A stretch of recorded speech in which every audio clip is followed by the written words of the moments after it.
Hey there. Tonight, we're going to talk about something you never see in the movies.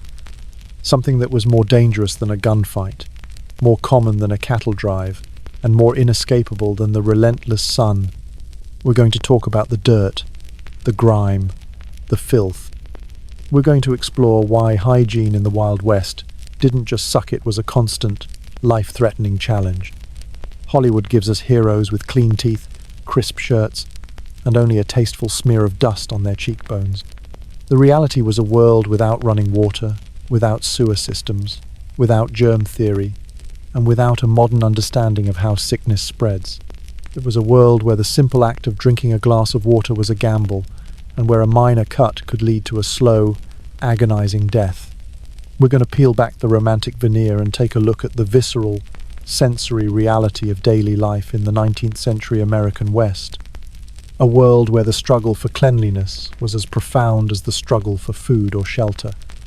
If this kind of slow, detailed, and perhaps slightly stomach-turning history helps you unwind, I'd be grateful if you'd like the video and subscribe. It helps more than you know. And as always, I'm curious to see where you're all listening from. Drop a comment with your location and the time. It's always a comfort to know we're all in our quiet corners of the world together.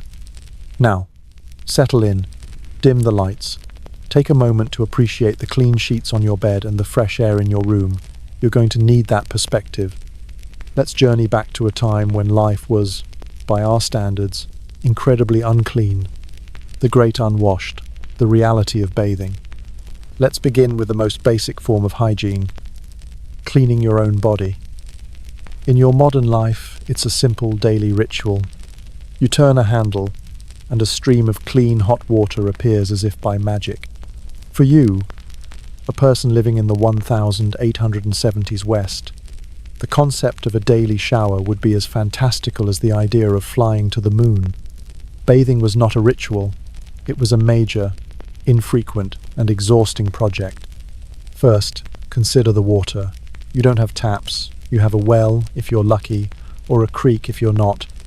Every drop of water you use has to be hauled by hand in heavy wooden buckets. A single bath requires many gallons, which means multiple trips, your shoulders and back straining with the weight. Let's say you've hauled 20 gallons of water. Now, it's cold. You have to heat it. This means you need a large fire and a large vessel, probably a big copper or iron tub placed over the flames. This requires a significant amount of firewood, a resource that you had to chop and stack yourself, a task that already consumes hours of your week. After an hour or more of hauling and heating, you finally have a tub of lukewarm, probably murky water. This is your bath, and it is a communal bath. You don't get to waste this precious hot water on just one person. The entire family will use the same water in a strict hierarchical order. The man of the house, the father, goes first. After him, any other men or older boys.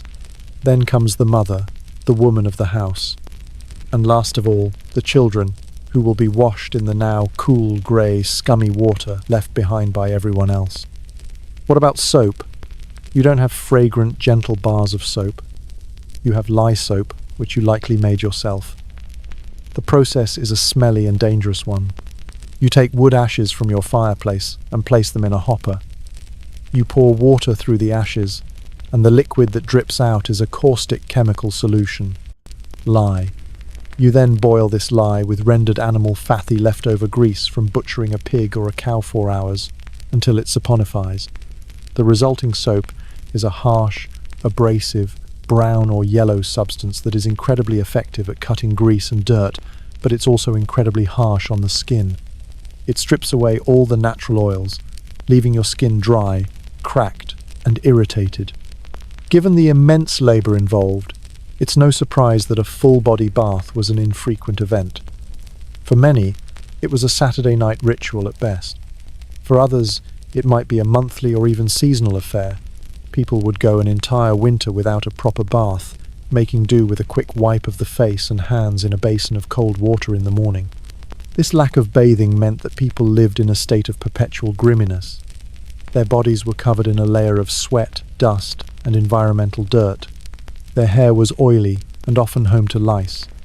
Lice were not a sign of extreme poverty or neglect. They were a simple, unavoidable fact of life for almost everyone. A fine-toothed comb was not a styling tool, it was a delousing tool, used by the entire family to painstakingly comb the lice and their eggs, the nits, from their hair. This constant state of being unwashed had health consequences.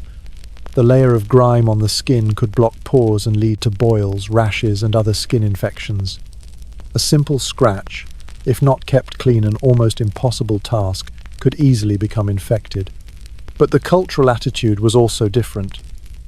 In the 19th century, many people, including some doctors, believed that excessive bathing was actually unhealthy. They believed that it washed away a protective layer of oil on the skin, opening up the pores and allowing miasmas, or disease, carrying bad airs, to enter the body. Being a little dirty was seen by some as a sign of a robust, healthy constitution. The squeaky clean, deodorized ideal of the modern world simply did not exist. So, you live your life with the constant, low-level discomfort of itchy skin, greasy hair, and the ever-present, sour smell of your own unwashed body, a smell that is mirrored by everyone around you. It is the signature scent of your era, a smell that Hollywood, for obvious reasons, has chosen to completely erase from its depiction of the West. A single set of clothes, laundry day as an epic ordeal.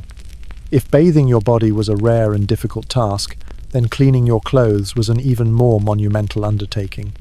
The sheer amount of labor involved in doing laundry in the 19th century is difficult for a modern person to comprehend. This is why most people on the frontier owned very few clothes and wore them for a very long time before washing them. Imagine you are a woman on a homestead. You likely own 2 dresses, a simple, durable work dress made of calico or rough wool, and a Sunday best dress for church or special occasions. Your husband probably has 2 shirts and 2 pairs of trousers. The children have 1 or 2 outfits each, which they are constantly outgrowing. This is your entire wardrobe. There are no closets stuffed with clothes. These few garments must be durable, and they must be worn until they are literally falling apart, at which point they are patched, repaired, and then finally cut up to be used as rags or for quilts. Laundry day, which might happen once a month, or even once every few months, is an all-day, back-breaking affair. It is not a task, it is a campaign. The process begins, as always, with the water. You need a massive amount of water for washing and rinsing. This means dozens of trips to the well or the creek, hauling gallons and gallons of water in heavy buckets. Your shoulders and arms will ache before the washing even begins. Next, you must build a large fire outside. Over this fire, you place your biggest kettle, often a huge cast-iron pot, and fill it with water to heat. While the water is heating, you sort the clothes. You don't have color-safe detergent. You have your harsh, homemade lye soap. You have to be careful. The lye can bleach the color from fabrics. Now comes the wash itself. You don't have a washing machine. You have a washboard and your own 2 hands.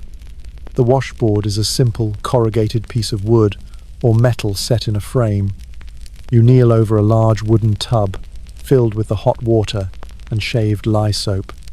You take each piece of clothing, one by one, and you scrub it against the ridged surface of the washboard. You scrub and scrub until your knuckles are raw and your back is screaming in protest. The lye soap is harsh on your hands, leaving them red and chapped. You work your way through the entire pile of dirty, grimy clothes. For particularly stained items, you might have to boil them. You drop them into the big kettle of boiling water on the fire, poking them with a long stick to ensure they are fully submerged. This helps to loosen the dirt and kill the lice and other pests that have taken up residence in the fabric. After the scrubbing and boiling comes the rinsing. This requires more tubs of clean, cold water, which of course you have to haul yourself. You must rinse each item thoroughly to get out all the harsh, irritating lye soap. If you don't, the clothes will be stiff and will chafe the skin. Finally, you must wring the water out of the heavy, wet clothes. You do this by hand, twisting each garment with all your strength. Or you might use a hand-cranked wringer, two rollers that squeeze the water out. Then, you hang the clothes on a line to dry. If the weather is good, the sun and the wind will do the work. If it's humid or raining, the clothes might take days to dry and will likely develop a sour, mildewy smell. The final step is ironing. You don't have an electric iron. You have several heavy, cast iron wedges called sad irons. You place them on the wood stove to heat up. You have to judge the temperature by instinct. Too cool, and the iron won't smooth the wrinkles. Too hot, and it will scorch the fabric. You use a cloth handle to grip the hot iron, and you press the heavy, wrinkled, homespun fabrics. A final, exhausting step in a process that has consumed your entire day, if not two. Given this epic ordeal, it's easy to understand why laundry day was dreaded, and why it was put off for as long as possible. People wore their clothes until they were stiff with dirt and sweat. A man might wear the same shirt for 2 or 3 weeks. In the winter, people wore heavy wool undergarments and might not wash them for the entire season. The concept of changing your clothes every day was an unimaginable luxury. This meant that people lived in clothes that were not only dirty but also teeming with bacteria and pests. This contributed to the constant skin problems, infections, and the general aura of uncleanliness that was a part of daily life. The crisp, clean costumes of the Hollywood Western are a beautiful fiction. The reality was the single, patched, sweat-stained, and infrequently washed garment of a person for whom clean was a hard-won and very temporary victory. The miasma, the smell of a frontier town. Imagine yourself walking down the main street of a frontier town in the heat of a late summer afternoon.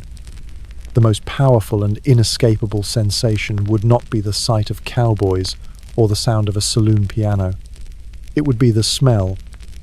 The air itself would be thick and heavy with a complex, overwhelming, and profoundly unpleasant miasma. It was the smell of a world without sanitation. Let's break down the sources of this municipal perfume. First and foremost, there is the manure. In a world powered by animals, the streets were the primary repository for the waste of hundreds of horses, mules, and oxen. The manure would pile up, sometimes for weeks, baking in the sun. In dry weather, it would turn to a fine, acrid dust that was kicked up by every wagon and gust of wind, coating everything and everyone. In wet weather, it would dissolve into a thick, foul-smelling soup that filled the muddy streets. This was not just unpleasant, it was a perfect breeding ground for flies and disease. Next, add the human waste. There were no sewer systems, no indoor plumbing. Every home, hotel and saloon had an outhouse or privy in the back. This was a simple wooden shack built over a deep pit dug into the ground. When the pit was full, it was either covered over with dirt and a new one was dug, or it was emptied. The job of emptying the pits fell to a night soil man, who, under the cover of darkness, would shovel the contents into a wagon and haul it to the edge of town to be dumped. The smell from these dozens of privies, especially in the summer heat, would have been a constant, nauseating presence. Then there is the garbage. There was no municipal garbage collection. People simply threw their trash into the alleys behind their homes or businesses. This trash would include food scraps, bones from butchering, broken pottery, and anything else that was no longer wanted. This rotting organic matter attracted rats, dogs, and more flies. In many towns, pigs were allowed to roam freely through the streets. They were, in effect, the town's sanitation department, consuming the garbage and some of the other filth. While efficient, this added the smell of the pigs themselves to the overall mix. Add to this the smells from local businesses. The blacksmith shop with its smell of coal smoke and hot iron. The livery stable, a concentrated source of manure and horse smell. A tannery, if the town had one, would produce a truly gag-inducing stench from the chemicals and decaying hides used in the process. A slaughterhouse would add the coppery smell of blood and the stink of animal offal. All of these smells would mingle and bake in the summer sun, creating a thick, soupy atmosphere that was believed to be not just unpleasant, but deadly. In the 19th century, before the development of germ theory, the dominant medical theory of disease was the miasma theory. Doctors and laypeople alike believed that diseases like cholera, typhoid, and malaria were caused by breathing in miasma, or bad air, which was thought to rise from rotting organic matter, swamps, and other smelly places. They believed that the smell itself was the disease. While their theory of causation was wrong, it was the bacteria and viruses breeding in the filth that caused the disease, not the smell. Their conclusion was accidentally correct. Smelly places were indeed dangerous places. Their attempts to combat the miasma were, however, largely ineffective. People might burn tar or sulfur in the streets, hoping the strong smell would purify the air. They might carry a handkerchief soaked in vinegar or perfume to hold over their nose when walking through a particularly foul-smelling area. This ever-present stench was more than just a discomfort. It was a constant reminder of the precariousness of life in these hastily built communities. It was the smell of a society that had not yet developed the basic infrastructure and knowledge needed to protect itself from its own waste. It was the smell of disease waiting to happen. To live in a frontier town was to be immersed in a world of filth that would be unimaginable and unendurable to a modern nose. The domestic battleground. Hygiene in the home. You've survived the olfactory assault of the town and retreated to the safety of your home, be it a log cabin, a soddy on the prairie, or a room in a boarding house. But the battle for cleanliness, and against the invisible world of germs, continues here. The 19th century home was its own complex ecosystem of dirt and disease. Let's start with the floor. In many frontier cabins and sod houses, the floor was simply packed earth. It was impossible to truly clean. It was perpetually dusty in dry weather and became damp and muddy in wet weather. Spilled food, dropped scraps, and whatever was tracked in on your boots would be ground into the floor, becoming a part of it. This created a perfect environment for bacteria to thrive. Even if you had a rough sawn wooden floor, the wide cracks between the planks would collect an astonishing amount of dirt, food particles, and other debris, which was a feast for insects and rodents. Sweeping with a crude broom made of twigs might get the surface dirt, but the floor was never truly clean by our standards. Then there are the pests. Your home was not a sealed environment. It was full of cracks, gaps, and holes, which were open invitations to a host of unwelcome guests. Flies were a constant plague, especially in the summer. With no window screens, they moved freely from the manure pile in the street to the food on your table, carrying unimaginable filth and disease with them. Flypaper, a sticky strip of paper coated with a sweet, often arsenic-laced substance, would hang from the ceiling, soon becoming black with trapped flies, a grisly decoration in every home. Bedbugs were a universal torment. They lived in the cracks of the wooden bed frames and in the straw of the mattresses. At night, they would emerge to feed on your blood, leaving you with itchy, irritated welts. People tried to combat them by pouring boiling water into the joints of the bed frame or by applying kerosene, but it was a losing battle. Fleas were another constant companion, brought in by dogs or simply a part of the environment. And lice, as we've discussed, lived in people's hair and clothing. You were, in essence, a walking ecosystem for parasites. Mice and rats were also a constant problem, attracted by any improperly stored food. Their droppings would contaminate your living space and your food supplies. And then there were the larger intruders. It was not uncommon for a snake to find its way into the cool, dark space under a cabin floor, or for a scorpion or a tarantula to make a home in a quiet corner. Food storage and preparation were another major hygiene challenge. You have no refrigerator. In the summer, meat, milk, and butter would spoil in a matter of hours. You might have a spring house, a small structure built over a cold spring, or a root cellar, a pit dug into the ground to keep things cool. But these were only partially effective. You learned to live with food that was on the verge of turning. The concept of a sell-by date was non-existent. You judged food by its smell and appearance. If it smelled only a little bit off, you might cook it anyway, hoping the heat would kill whatever was wrong with it. Often, it didn't. The kitchen, or the cooking area around the hearth, was a particular challenge. You cooked with iron pots and pans, which were heavy and difficult to clean. Water was precious, so vessels might be just wiped out rather than scrubbed. A shared wooden cutting board would be used for raw meat, vegetables, and bread, a perfect recipe for cross-contamination. And with flies landing on every surface, the risk of foodborne illnesses like dysentery, salmonella, and typhoid was incredibly high. And finally, there is the matter of human waste. In a town, you had the outhouse. In an isolated cabin, you might not even have that. The toilet might simply be a designated spot in the woods behind the cabin. Inside the home, for use at night or during bad weather, you had the chamber pot. This simple pottery, or metal pot, kept under the bed, would be used by the entire family. In the morning, it was someone's unpleasant chore to take it outside and empty its contents, often just by tossing them into the backyard or a nearby ditch. The understanding that human waste was a primary vector for a host of deadly diseases simply did not exist. The 19th century home, far from being a clean and safe haven from the outside world, was a battleground. It was a constant struggle against dirt, pests, spoilage, and the invisible enemies we now know as germs. To stay healthy in such an environment was not a given. It was a matter of constant labor, a strong constitution, and a great deal of luck. Of course. Let us continue our journey. Here is the second and final part of our exploration into the unscrubbed realities of the Wild West. A mouthful of trouble, the state of dental health. We have waded through the muck-filled streets of burgeoning towns and peeled back the layers of grime from the unwashed bodies of their inhabitants.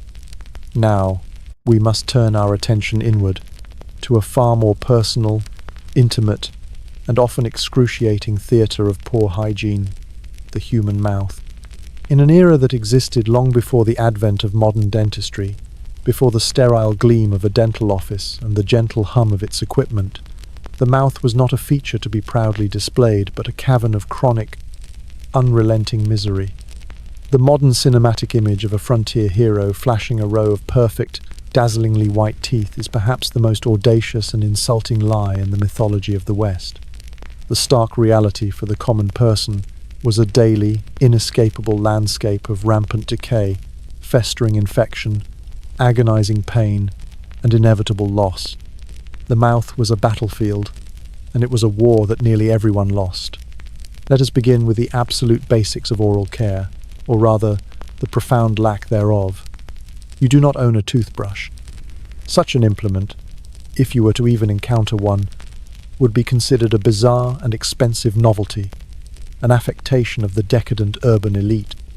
The idea of a daily, dedicated ritual for cleaning one's teeth simply does not exist in your cultural or practical framework. There is no toothpaste, with its minty foam and promises of fluoride protection.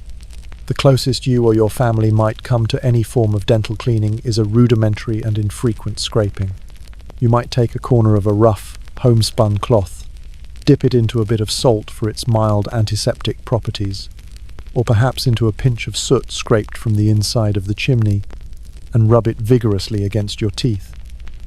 The fine grit of the soot acts as a mild abrasive, scouring away some of the surface film, but also slowly eroding the precious enamel. Alternatively, you might find a suitable twig hazel or willow were often preferred and chew on one end until it becomes frayed, creating a primitive brush to scrape away the larger particles of food lodged between your teeth. For the vast majority of people, however, most days passed with no cleaning ritual at all. Food particles would remain lodged in the crevices of their teeth for days, weeks, or even permanently, creating a fertile breeding ground for bacteria. Your diet, while generally low in the highly refined sugars that plague modern teeth, was incredibly harsh and destructive in its own unique ways. The very staples of your existence were a constant assault on your dental health. The flour used to make your daily bread, biscuits, and corn pone was almost universally stone ground. This process, while preserving more of the nutrient, inevitably left behind fine, microscopic particles of grit from the grinding stones. Every meal, therefore, involved chewing on what was essentially a very fine sandpaper, which systematically wore down the protective enamel on your molars, a process known as attrition. The hardtack biscuits you might carry on a long cattle drive or prospecting trip were so notoriously hard They were nicknamed tooth dullers or sheet iron crackers, biting into one without first soaking it in. Coffee or water was a surefire way to crack a molar clean in two, while refined sugar was less common when it was available in the form of sticky molasses, rock-hard penny candy for the children, or fruit preserved in heavy syrupit was consumed with a reckless abandon. With no concept of its link to decay and no means of cleaning the teeth afterward, the sugar would cling to the teeth, fueling a rapid and unchecked process of putrefaction. The cumulative result of this neglect and dietary abuse is that by the time you reach your early 20s, an age when modern individuals are often just finishing with their braces, your mouth is already a certified disaster area. Your teeth are not white, but a stained mosaic of yellow and brown, crisscrossed with dark lines of decay. You have numerous cavities, some small, others gaping black pits. Your gums are in a state of chronic inflammation, red, swollen, and prone to bleeding at the slightest provocation, a condition we now know as gingivitis. The constant, unchecked proliferation of bacteria and decomposing food particles creates a breath so foul it could wilt a flower at 10 paces. This condition, which we now call halitosis and treat with an arsenal of mouthwashes and mints, was not a mere social faux pas. It was the universal, ambient condition of the human mouth. Everyone had it, from the town mayor to the stable boy, so it was rarely commented upon, accepted as a simple, unchangeable fact of life, like the smell of manure in the streets. The true, unmitigated horror, however, begins when a simple cavity is left to its own devices. There are no amalgam fillings, no root canals, no crowns. The decay simply continues its inexorable march inward, eating its way through the softer dentin until it breaches the final barrier and reaches the sensitive pulp, the living nerve at the heart of the tooth. This is the genesis of a 19th century toothache, and it bears no resemblance to the minor inconvenience we think of today. It was a form of slow, methodical, long-form torture. The pain begins as a dull, persistent throb, but soon escalates into a sharp, searing, and relentless agony that radiates through your entire jaw, up into your temple, and behind your eye. It is a pain that defies distraction. It prevents you from sleeping for more than a few minutes at a time, from eating anything that requires chewing, from concentrating on your work, from thinking a single clear thought. It consumes your entire existence. What could you possibly do to combat such a torment? The world was full of folk remedies, passed down through generations. You might be advised to press a piece of cotton soaked in oil of cloves against the offending tooth. The eugenol in the oil could provide a few precious minutes of numbing relief. You might swish whiskey or raw alcohol in your mouth, the intoxicating liquid providing a temporary, dulling effect on the screaming nerve. Desperate individuals might even try packing the cavity with tobacco, pepper, or even a paste made from crushed spider webs. The market was also flooded with patent medicines, sold by traveling salesmen, and advertised in newspapers with bold, unbelievable claims. Elixirs like Dr. Tichenor's antiseptic or cocaine, laced toothache drops, promised instant and permanent cures. These concoctions, often heavily laced with opium, laudanum, or cocaine, might indeed make you forget the pain for a blissful while, but they did nothing to address the underlying infection, which would continue to fester and spread silently within your jawbone. Eventually, after days or weeks of this torment, the situation reaches a crisis point. The pain becomes so unbearable that you can no longer function, or the infection spreads beyond the tooth, causing your cheek to swell to the size of a ripe apple, hot and tender to the touch. This condition, known as an abscess, is a clear sign that you are losing the battle. Now you have no choice. The tooth, the source of all this misery, must come out. And this is where the true terror begins. You do not go to a sterile dental office with reclining chairs and calming music. Your destination is determined by your location and your means. In a larger town, you might go to the local doctor, or more commonly, to the town barber. Barbers, with their sharp tools and steady hands, had for centuries performed minor surgery and tooth pulling was one of their mainstays. If you are on the remote frontier, in a mining camp or a small homesteading community, your best and perhaps only option is the local blacksmith. The blacksmith was a popular choice for two very practical reasons. He possessed immense physical strength, and he owned a terrifyingly comprehensive collection of pliers, tongs, and other implements of force. There is no effective anesthesia to be had. You will be offered a large glass of whiskey or brandy to steel your nerves, which is to say, to get you drunk enough to endure what is about to happen. You take a seat in a simple, sturdy wooden chair, often the barber's own. The dentist, be it the doctor, barber, or blacksmith, will peer into your mouth, his own foul breath washing over you. He does not have a dental mirror or a bright overhead light. He finds the offending tooth by the crudest method imaginable. He pokes at your teeth with a dirty finger or a metal probe until your involuntary scream identifies the correct one. Once the target is acquired, he selects his primary tool. It might be a simple pair of pliers from the forge, or it might be a specialized and truly terrifying instrument called a tooth key. The tooth key was a metal rod with a short, rotating claw on the end. The claw was hooked over the crown of the tooth, the shaft braced against the gum, and the handle was used as a lever to twist and pry the tooth from its socket, often with a sickening crack. You grip the arms of the chair until your knuckles are white. If you are particularly fearful or struggling, two strong men might be called upon to hold you down by the shoulders and legs. The operator fits the cold metal of the tool around your tooth and begins to pull and twist. The sensation is not merely pain, it is a brutal, overwhelming physical violation. You feel the immense pressure, the grinding of the tool against bone, the sound of the periodontal ligaments tearing, the sickening feeling of the root being ripped from your jaw.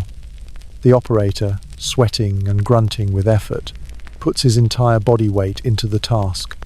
Sometimes the brittle, decayed crown of the tooth shatters, leaving the infected, jagged root behind to fester. Sometimes the operator's hand slips, and he yanks out the healthy tooth next to it. In many cases, the force required is so great that a piece of your jawbone fractures and comes out along with the tooth. But if all goes well, after a few moments of screaming, agonizing struggle, the tooth is finally ripped from its socket, a bloody, ragged mess of enamel and root. The operator, triumphant, holds it up for you to see. He might wipe the blood from your mouth with a rag of questionable cleanliness. There are no stitches to close the wound, no antibiotics to prevent infection, no painkillers for the aftermath. You are given another glass of whiskey for the road and sent on your way, with a raw, bleeding, open socket in your jaw left to heal as best it can. The risk of a secondary infection in this gaping wound is immense. If the socket becomes infected, it can lead to osteomyelitis, a horrific infection of the bone itself, or sepsis, a systemic blood infection that could easily overwhelm your body's defenses and kill you. A significant number of deaths in this era could be traced back to the complications of a simple tooth extraction. This terrifying ordeal is why most people would put off extraction for as long as humanly possible, enduring years of chronic, low-grade pain and infection. The long-term result was inevitable. By the time they reached middle age, most people on the frontier had lost a significant number of their teeth. They were left with a few stained, rotten stumps or, more commonly, a completely edentulous mouth. This profoundly affected their ability to eat, restricting them to soft, mushy foods like stews, porridge, and bread soaked in milk. This dietary limitation often led to poor nutrition and a decline in overall health. A full set of teeth on a person over the age of 40 was an extreme rarity, a sign of incredible genetic luck or wealth. The familiar, toothless grin of the old-timer, so often romanticized in photographs and films, was not a charming affectation. It was the standard, painful, and hard-won badge of survival in a world without dentistry. The butcher's apron, the doctor and medical hygiene. If the state of the common mouth was a grim landscape of decay, the broader state of medical and surgical hygiene was nothing short of a catastrophic abyss. To fall seriously ill or sustain a major injury in the burgeoning towns and isolated homesteads of the 19th century was to be thrust into a terrifying lottery. It was to enter a world governed by profound, well-meaning, but often lethal ignorance. A world where the lines between healing and harming were terrifyingly blurred. The comforting fiction of the friendly, wise and clean-shaven country doctor, a staple of television and film, who arrives with a gentle smile and a black bag full of cures, is a nostalgic fantasy. The reality was a desperate gamble, placing your life into the hands of a man who likely knew less about the true, underlying nature of your ailment than you did, and whose very attempts to help were often the cause of your demise. Let us begin with the central, fatal misunderstanding that underpinned nearly every medical failure of the era: the complete and utter absence of germ theory in common practice. The revolutionary idea that invisible, microscopic organisms, bacteria, and viruses could invade the body and cause disease and infection was still a radical, fringe concept, debated in lofty European universities but almost entirely absent from the frontier. Most doctors, if they had any formal training at all, subscribed to ancient and deeply flawed theories. They believed that disease stemmed from an imbalance of the body's four humours: blood, phlegm, yellow bile, and black bile, a concept inherited from Hippocrates. Or they attributed sickness to miasma, a noxious form of bad air thought to emanate from rotting organic matter, swamps, and graveyards. This fundamental misunderstanding meant that the most basic and crucial principles of hygiene were not simply ignored, they were considered utterly irrelevant. Why wash your hands or clean your tools if the enemy was a foul smell or an internal imbalance? To understand the practitioner, you must first understand his training, or lack thereof. The frontier doctor was rarely a graduate of a prestigious medical school. Many were apprentices who had learned their trade by following an older doctor for a year or two, absorbing his methods and his mistakes. Others had attended a few months of lectures at one of the dozens of proprietary medical schools that had sprung up across the country, institutions that varied wildly in quality and often required no prerequisite education. Some were simply snake oil salesmen, charismatic charlatans who had donned the title of doctor to sell their own useless or dangerous patent medicines. The best of them were earnest and dedicated, constantly reading and trying to keep up with the latest, often flawed, medical journals. But even the most conscientious doctor was operating in the dark, a blind man trying to fix a complex machine with a hammer. Imagine you have been in a gunfight, a statistically rare event, but one that provides a stark illustration of the surgical realities. A bullet has torn through your thigh. You are not whisked away to a gleaming emergency room. You are hauled, bleeding and in shock, to the local doctor. The doctor's office is likely a small, stuffy room in his own house, or perhaps a curtained-off back room at the town's general store or saloon. It is the antithesis of a sterile environment. The wooden floor is caked with the dirt of the street, the furniture is grimy, and the air is thick with the smells of stale tobacco, unwashed bodies, and the distinct cloying, metallic scent of old, dried blood. The doctor himself, a man named Miller, has just come from delivering a baby on a remote farm. He has not washed his hands. He may not have washed them all day, believing that a good doctor developed a clinical patina. He wipes his hands on his apron, a piece of canvas or leather that serves as a gruesome record of his week's work. It is stiff with the stains of blood, pus, vomit, and other bodily fluids from a dozen previous patients. This garment, which he wears with a certain professional pride, is a walking catalogue of pathogens. He approaches you to examine the wound, his fingernails rimmed with black. His instruments, which he removes from a velvet-lined wooden box, are not sterilized. They might have been used to lance a boil an hour ago and were simply wiped clean with the same multi-purpose, blood-stiffened rag he uses for everything. With a grunt of concern, he probes your wound with his unwashed finger or a long metal probe, searching for the lead ball. This single act, meant to be diagnostic, is a catastrophic inoculation, introducing a host of bacteria from his skin, the apron, and the last patient deep into the traumatized tissue of your leg. Let's say the news is bad. The bullet has shattered your femur. Dr. Miller, for all his ignorance of germs, knows from brutal experience what this means. A compound fracture of this nature, if left alone, is an absolute death sentence. Infection is not a risk, it is a certainty. Within days, the leg will swell and darken. Gangrene, a horrifying condition where the flesh dies, turns black and green, and rots while still attached to your body, will set in. The only cure, the only chance to save your life, is amputation. The surgery will not take place in an operating theatre. It will happen on the doctor's kitchen table, hastily cleared of the remnants of his lunch. The table is not scrubbed with antiseptic, because the concept does not exist. You are given a large dose of whiskey or laudanum, a tincture of opium, to dull your senses and blunt the pain. It will not render you unconscious. You will be awake, aware, and terrified for the entire procedure. Several strong men, perhaps the blacksmith and a patron from the saloon, are enlisted to hold you down. Dr. Miller rolls up his sleeves and selects his tools. His amputation kit contains a fearsome collection of polished steel, a large curved Liston knife for the soft tissue, a small serrated saw for the bone, and a tourniquet to slow the bleeding.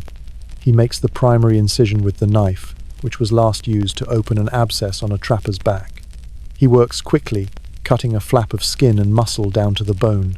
Then he picks up the saw.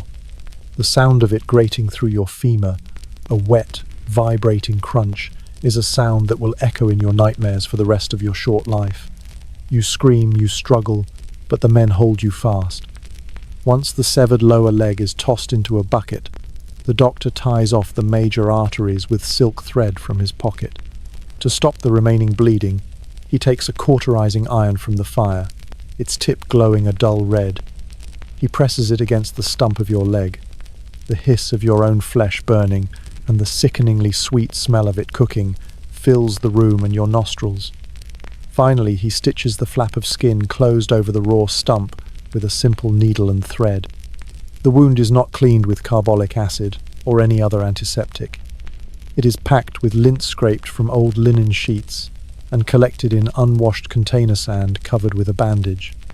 The ordeal is over, but your death has likely just begun. A few days later, Dr. Miller might unwrap the bandage to check on his handiwork. He sees that the wound is oozing a thick, creamy, yellow-green pus. To your modern eyes, this is a terrifying and unambiguous sign of a massive infection. To Dr. Miller, it is a cause for celebration. He nods, satisfied. This is laudable pus. The prevailing medical theory held that this was a normal and necessary part of the healing process, a sign that the body was successfully expelling its bad humours and cleansing itself of the trauma. He does not understand that he is looking at a raging and almost certainly fatal staphylococcal infection introduced by his own hands and instruments. Your chances of surviving such a procedure are incredibly low. You soon develop a raging fever and uncontrollable chills. This is surgical fever, and it is the beginning of the end. You become delirious, your body overwhelmed by the systemic infection now coursing through your bloodstream sepsis. Most amputation patients died within a week. Dr. Miller would be saddened, but not surprised. He would not understand why you died. He would attribute it to a weakness in your constitution, to the shock of the injury, or perhaps to a miasma that had settled in the room. He would never, ever suspect that the cause of death was the invisible filth on his own hands and instruments. He would wipe his tools, place them back in their wooden box, and move on to the next patient, an unwitting angel of death. This catastrophic lack of hygiene extended to every corner of medicine.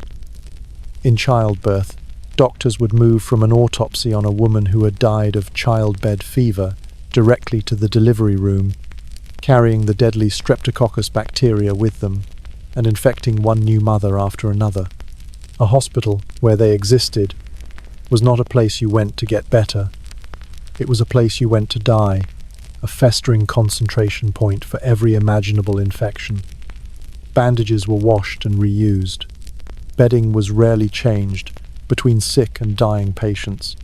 The simplest injury, a deep cut from a rusty piece of barbed wire, a puncture wound from a dirty nail, could easily lead to tetanus, lockjaw, or gangrene, both of which were untreatable and grotesquely fatal.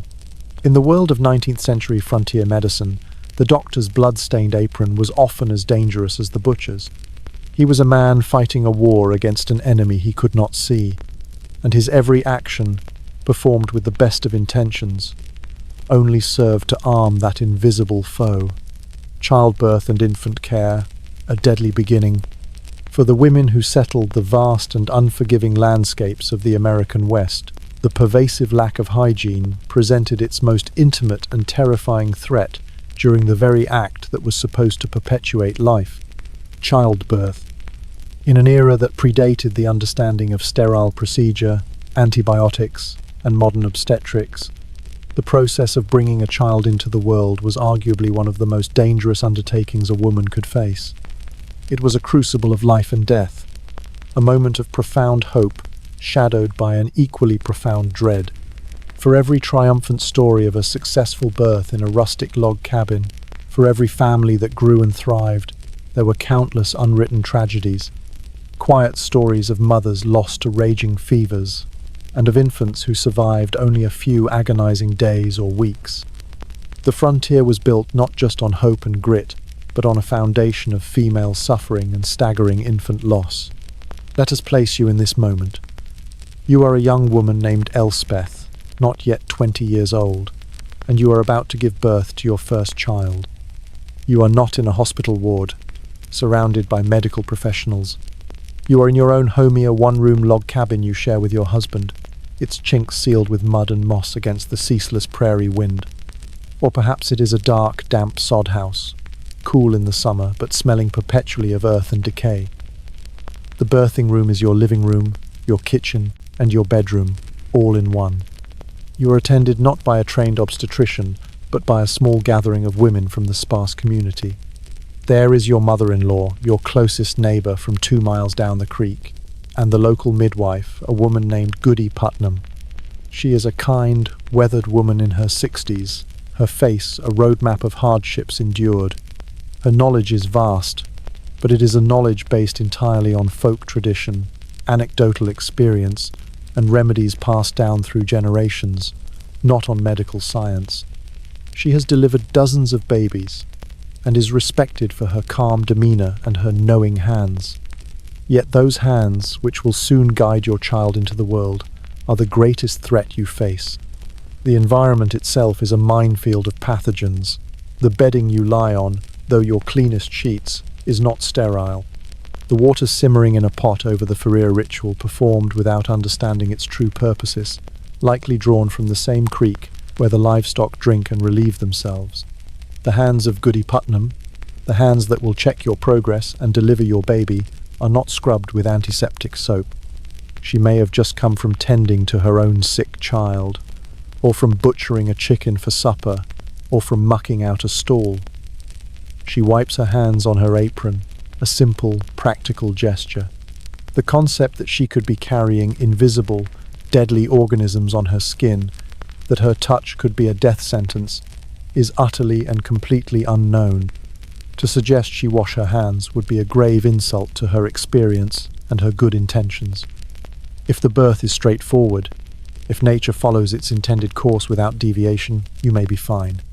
You will endure the hours of labor, and with the encouragement and physical support of the women around you, you will deliver a healthy child. But any complication, however minor by modern standards, can escalate into an unmitigated disaster. A baby in the breech position, feet or bottom first, is a crisis. The midwife's only recourse is to try and physically turn the baby from the outside or, failing that, to reach inside, her unwashed hands introducing a host of bacteria directly into your uterus. A prolonged labor, where you become exhausted and dehydrated, can be fatal to both you and the child. A postpartum hemorrhage, the failure of the uterus to contract after birth, is a swift and terrifying death sentence. The midwife has no tools to deal with these emergencies, no forceps, no vacuum extractors, no uterotonic drugs. Her entire arsenal consists of her two hands, a collection of herbal remedies like raspberry leaf tea to tone the womb, and a series of prayers whispered under her breath. Yet the greatest killer of new mothers was not a dramatic, visible complication. It was a silent, invisible assassin that arrived after the cries of the newborn had faded, and a sense of relief had settled over the cabin. Its name was puerperal fever, known more commonly and fearfully as childbed fever. This was a massive, systemic bacterial infection, most often caused by streptococcus, introduced into the mother's traumatized body during or immediately after childbirth by the unwashed hands of the attending doctor or midwife. The progression of the disease was terrifyingly predictable. A day or two after a successful birth, just as you are beginning to feel the first joys of motherhood, you would experience a sudden, violent chill.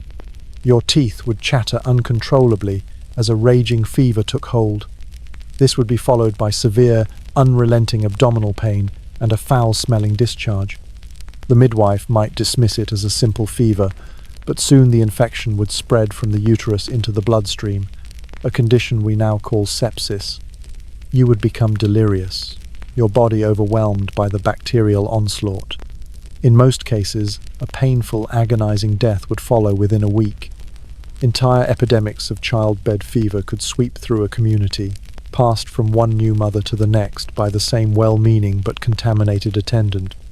A tragic and mysterious plague that left a trail of motherless infants and grieving husbands in its wake. If you were one of the lucky ones who survived the birth, your newborn infant immediately began its own perilous struggle for survival against the same unseen enemies. The infant mortality rate in the 19th century was staggering, a statistic that is difficult for the modern mind to comprehend. It is estimated that as many as 1 in 3 children did not live to see their 5th birthday. In some communities, the number was closer to 1 in 2. And the primary reason for this appalling death toll was, once again, a profound lack of sanitation. Your baby does not have the benefit of soft, absorbent, disposable diapers. You use cloth diapers, which are simply squares of linen, cotton, or old flour sacks. When soiled, they are washed, but this process is fraught with hygienic peril. The washing is often done in cold or lukewarm water with harsh, homemade lye soap, which failed to kill the bacteria but was harsh on the fabric and the skin. The cloths were often not fully dried, especially in damp, humid weather, and were put back on the baby while still slightly moist.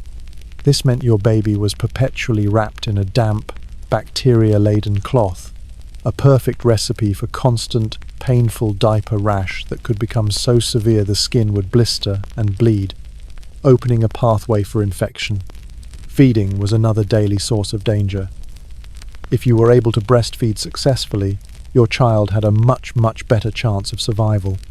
Mother's milk provided not just perfect nutrition but also crucial antibodies that offered protection against the contaminated world. But if you could not produce enough milk, or if you died in childbirth, the options for your infant were perilous. You might use cow's or goat's milk, but it was unpasteurized, raw, and could carry deadly diseases like bovine tuberculosis, brucellosis, or listeria. More commonly, you might feed the baby pap, a thin gruel made from flour or breadcrumbs mixed with water or milk.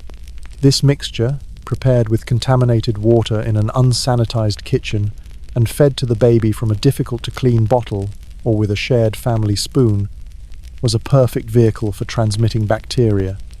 The feeding bottles of the era were particularly lethal, often featuring long, narrow rubber tubes that were impossible to clean properly and became festering incubators for germs. The greatest single killer of infants, the scourge of every summer, was a condition known simply as summer complaint. This was the 19th century term for infectious diarrhea. In the hot summer months, when bacteria flourished in the heat and swarms of flies moved indiscriminately from the outhouse to the kitchen to the baby's face, infants would frequently develop severe, dehydrating diarrhea. The cause was almost always a bacterial or viral infection: cholera, typhoid, dysentery ested from contaminated milk, water, or food. The parents, not understanding the germ theory of disease or the critical importance of hydration, would be helpless. They would watch as their baby, who was healthy just days before, grew weaker and weaker. They would see the baby's eyes become sunken, the soft spot on their head depressed, their cry turn feeble. They would try folk remedies, like rice water or weak tea, but they were fighting a losing battle against massive fluid loss. Today, this condition would be treated with simple, inexpensive oral rehydration salts and, if necessary, antibiotics. In the 19th century, it was a swift and certain death sentence for hundreds of thousands of infants every single summer. To be a mother on the frontier was to live in a state of constant, low-grade fear and to be intimately acquainted with grief. It was to bring children into a world that was incredibly and actively hostile to their survival. A world where the simplest and most fundamental elements of life, drink of water from the well, a helping hand during birth, a meal prepared with love, could carry death.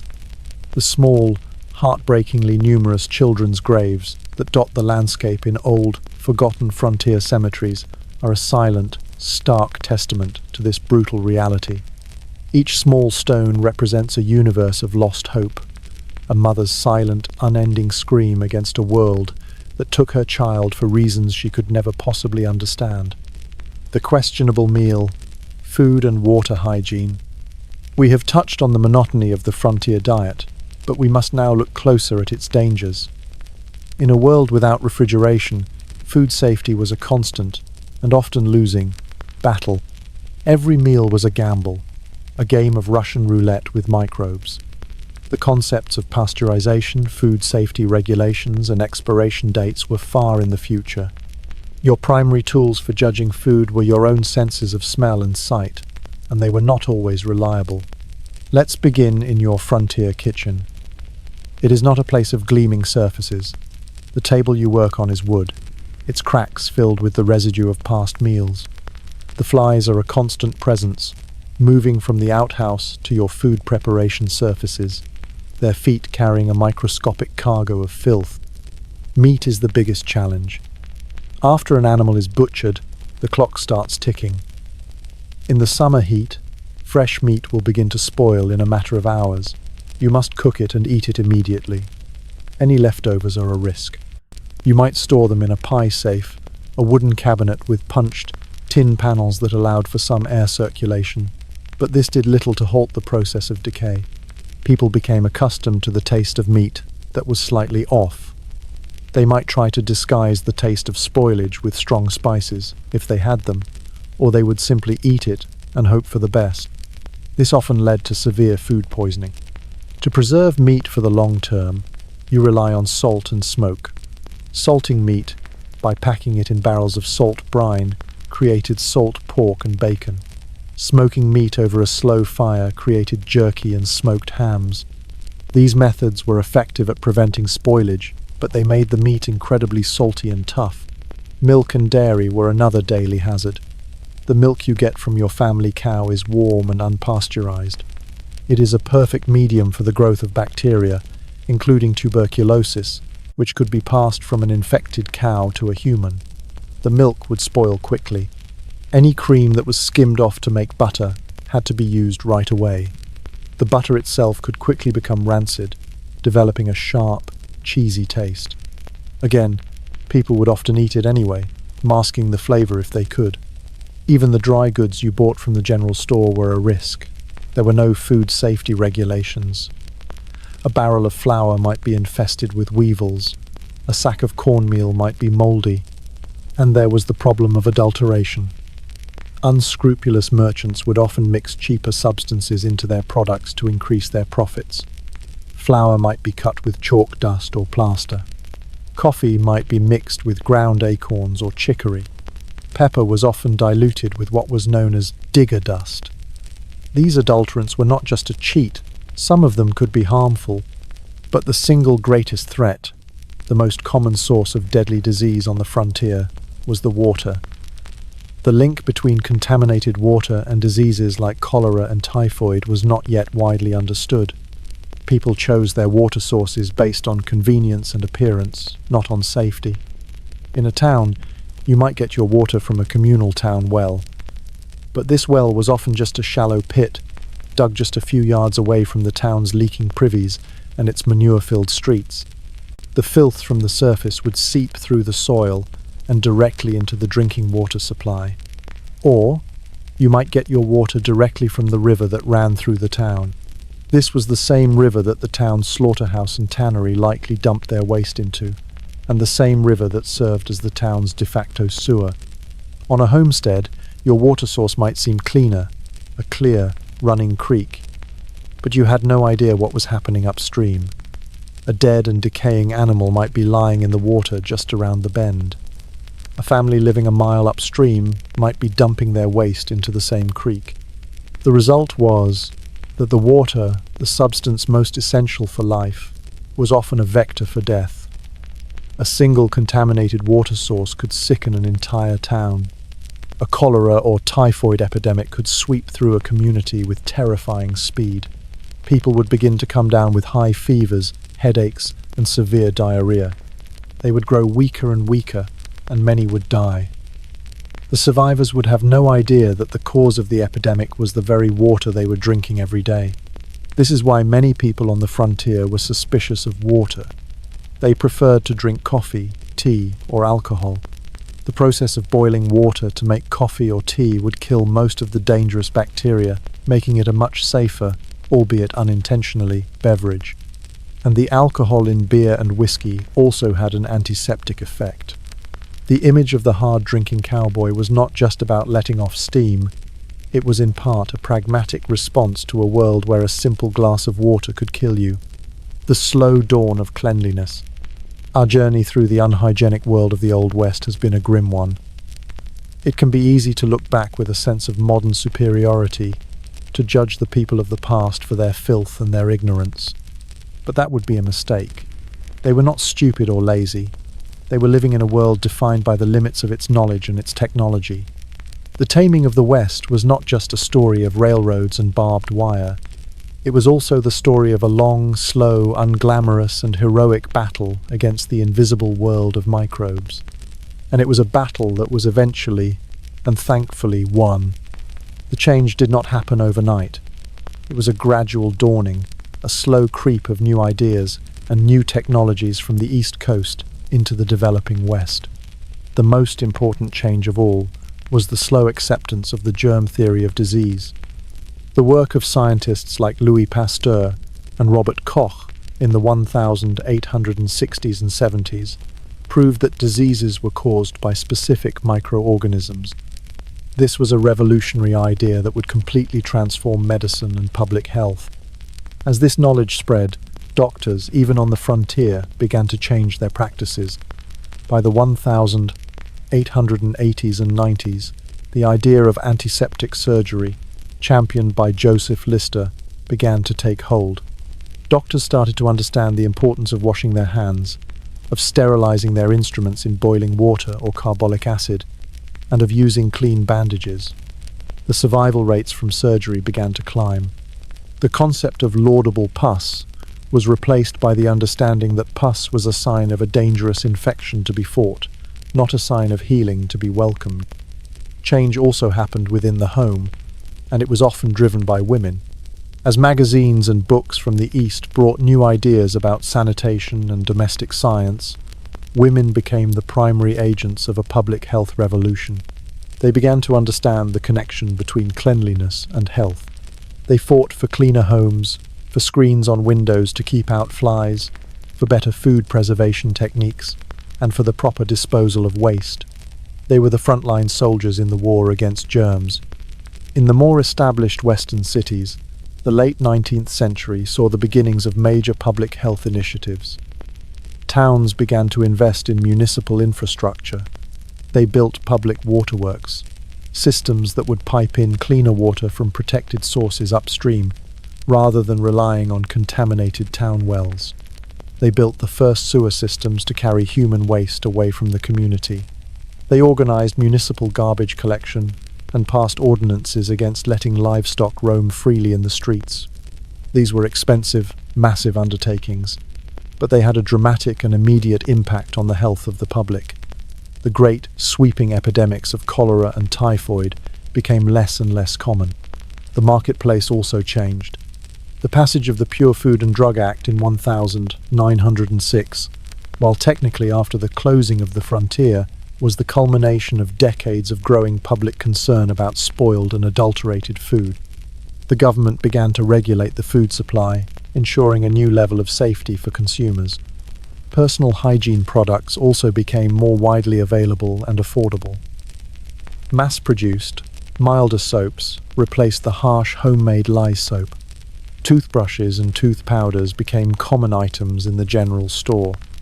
The ideal of personal cleanliness, once a luxury of the wealthy, began to become a part of mainstream American culture. This transformation was not glamorous. It was not the stuff of legend. There are no heroic myths about the men who dug the first sewer lines or the women who campaigned for clean milk. But their work was arguably more important in taming the West than that of any famous lawman or gunfighter. They fought a more dangerous and insidious enemy, the invisible world of germs. They transformed the West from one of the most dangerous places to live in America to a place where children could expect to survive into adulthood. So as we conclude our journey, it is worth remembering that the Wild West was wild not just because of its lack of laws, but because of its lack of control over the fundamental forces of nature, especially the invisible forces of disease. The comfort, health, and longevity we take for granted today are the direct result of the hard-won victories of this quiet revolution. The greatest heroes of the West may not have been the ones who carried a six-shooter, but the ones who carried a scrub brush, a bar of soap, and a new scientific understanding of the world. Their legacy is the simple, miraculous fact that we can drink a glass of water without fear,